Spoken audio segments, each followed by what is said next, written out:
I love it when a plan comes together.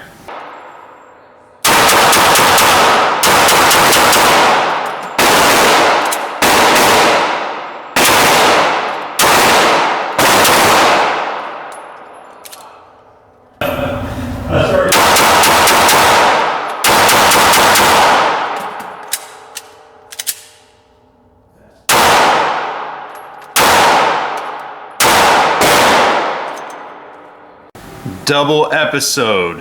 What does it mean? Hey everybody, what's up? So 2 mission objectives on this outing. Take the VP9 Midnight Bronze out, and that's a factory Midnight Bronze from HK, not me sending the gun off. And the VP9L to test out the Trijicon HDs. One of my best decisions I've ever made. Now normally I'm not a huge fan of the Trijicon HDs on the new generation HK pistols, which encompasses the P30 series, the VP9, and the HK45 series. But I now have one set on this VP9L and on my German HK45. First things first, I really love the standard VP9. It is a great size. I know it's very close to, or better to say, the 19X and the G45 are closer to this than it is to that, but essentially it's a commander size gun, and it gives you the 4-inch barrel, 6-inch sight radius with a full-size grip sort of deal. I find that it's a very, very shootable platform, very fast, very controllable, and it's a great concealed carry handgun for me. I know it's not for everybody, and I know a lot of people don't like the VP9, but I do. Shoots very well for me. I'm able to run it quickly. It tracks well for me, and it's very confident every draw. And the way the grip is designed for my hand with the medium all the way around, it gives me one way to grip the pistol every single draw, which makes me happy. So enough of this, which is shooting just fine. It now has 400 and something rounds through it. I think 450 or 400, I'm not sure. But that was nice to shoot. Now on to the main event here, which y'all care about. The VP9L. Last video, I was very critical of the stock sights. A lot of people are gonna say, hey, this is a competition gun, you're retarded, why would you switch the sights out to combat or tactical or concealed carry sights when you know damn well you're not going to be carrying this thing or employing it in a serious capacity because of these slide cuts and so on and so forth. Here's why. I can't shoot the adjustable sights. I just can't. I need, for my eye, for how I shoot, how I do everything, I need a deep rear notch. Be it a U-notch or a square notch, I need a deep rear notch to see the entirety of the post.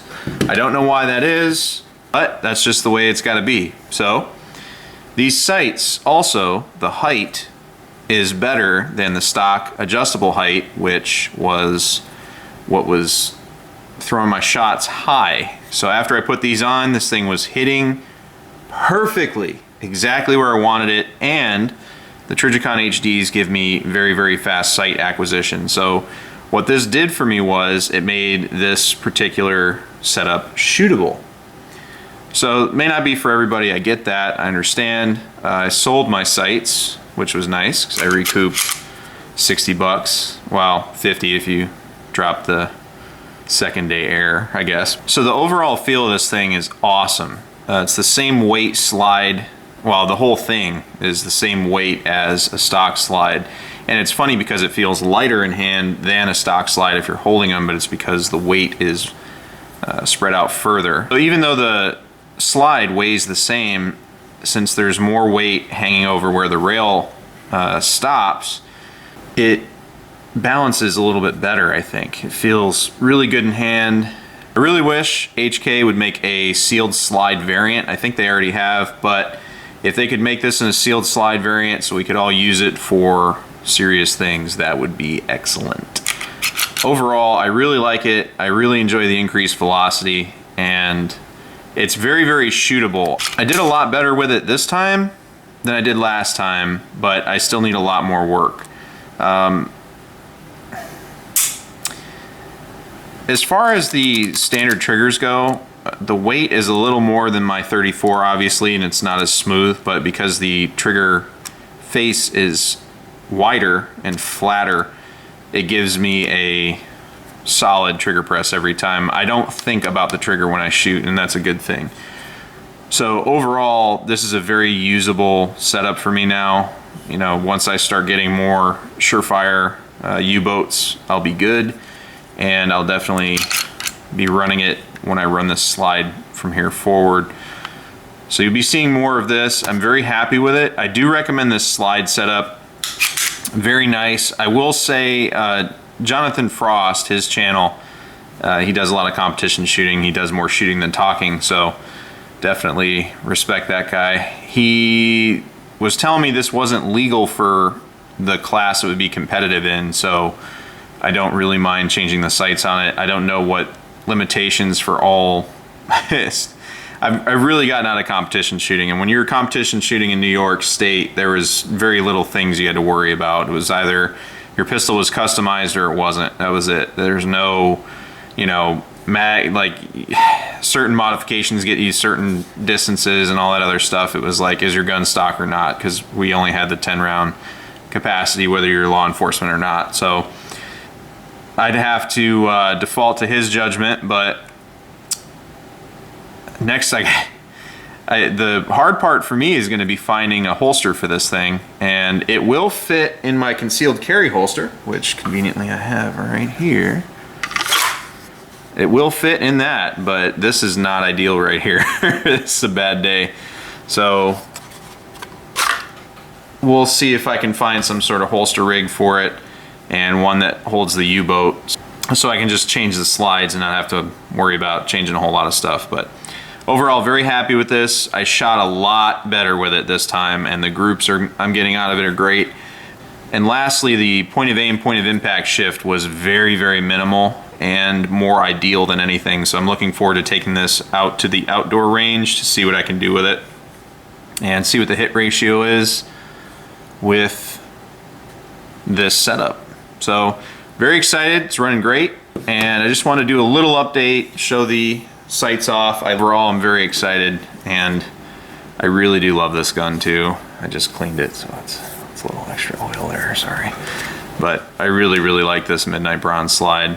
Between Midnight Bronze and Multicam Black, those are my jams, but it's hard to appreciate it in this light and through the camera, but I really, really like this Midnight Bronze.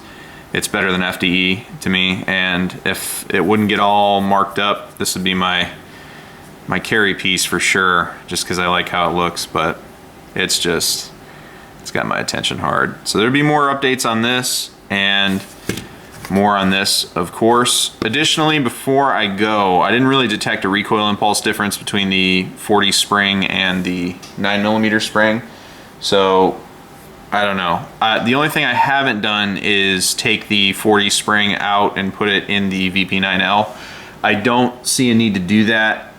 It should run because the slide is the same overall weight. I don't know if the forward mass will complicate anything, so maybe I'll run it just for science. But I run the 124 NATO stuff anyway, and both of these guns were running either MagTech or Men 124, so it's pretty peppy stuff. I don't know for the guys running the weak sauce 115s or the hand-loaded 147s or any of that stuff, if putting the 40 spring in this will compromise the reliability. So even if I were to do that, I don't think I'll have an issue, because the increased barrel length will give me increased muzzle velocity and therefore cycle the slide. But the other weaker loads might have a negative effect on that, and I'm not really willing to waste money on that. I'll go shoot my own ammo all day, you know, for experiments and stuff.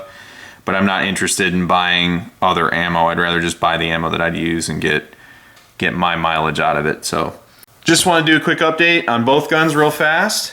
Thanks for watching. Take care. Take care of each other. Stay safe. And support and defend the Constitution of the United States of America.